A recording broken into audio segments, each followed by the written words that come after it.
ஏர் quality index அப்படின்னு சொல்லுவோம். ஒரு காற்றுல ஒரு ஸ்கொயர் மில்லிமீட்டர் ஒரு ஸ்கொயர் சென்டிமீட்டர்ல எவ்வளவு துகள்கள் பறக்கின்றன அப்படிங்கிறத ஏர் குவாலிட்டி இண்டெக்ஸ்பாங்க. உலக சுகாதார நிறுவனம் சொல்லுது ஏர் குவாலிட்டி இண்டெக்ஸ் 50க்குள்ள இருக்கணும், அதிகபட்சம் 100க்குள்ள இருக்கணும் அப்படின்னு. நான் வசிக்கிற முகப்பேர் நுலாம்பூர்ல 350 இருக்கு.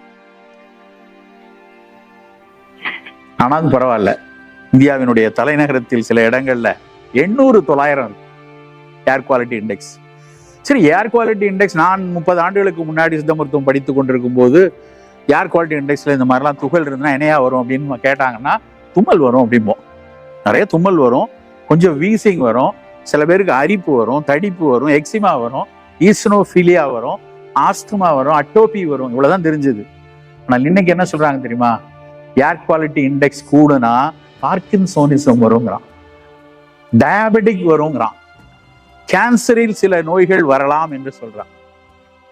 ரொம்ப பதட்டமா இருக்கு. 35 வயசுல ஒருத்தர் கை நடுக்கத்தோடு மருத்துவமனையில வந்து இப்ப அட்மிட் ஆயிருக்காரு எங்க ஹாஸ்பிட்டல். 35 வயசுல நடுக்கம். பார்க்கின்சன்ங்கிறது 85 வயசுல வரும்.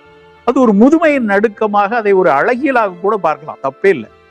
எங்க தாத்தாக்கு கை லைட்டா நடுங்கும் அப்படின்னு சொன்னா அது ஒரு அழகியல் தான். என்னை பொறுத்த வரைக்கும் அது ஒரு பெரிய நோய் கூட. அவரால் சில விஷயங்களை செய்ய முடியாதப்ப நம்ம கொஞ்சம் அதுக்கான மருந்துகளோடு சில உதவிகளை செய்யலாம்.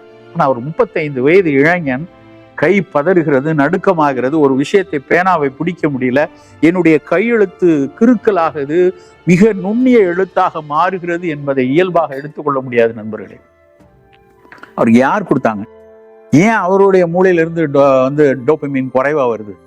எதுக்காக அந்த பார்க்கின்சன் சிறு வயதுல வந்தா அந்த ஆர்டிகல் சொல்றது ஏர் குவாலிட்டி இண்டெக்ஸ், அவர் இருந்த இடம் அந்த மாதிரி இண்டஸ்ட்ரி பகுதியில, ஒருவேளை அங்கிருந்து வந்திருக்கலாம் அப்படின்னு சொல்றாங்க.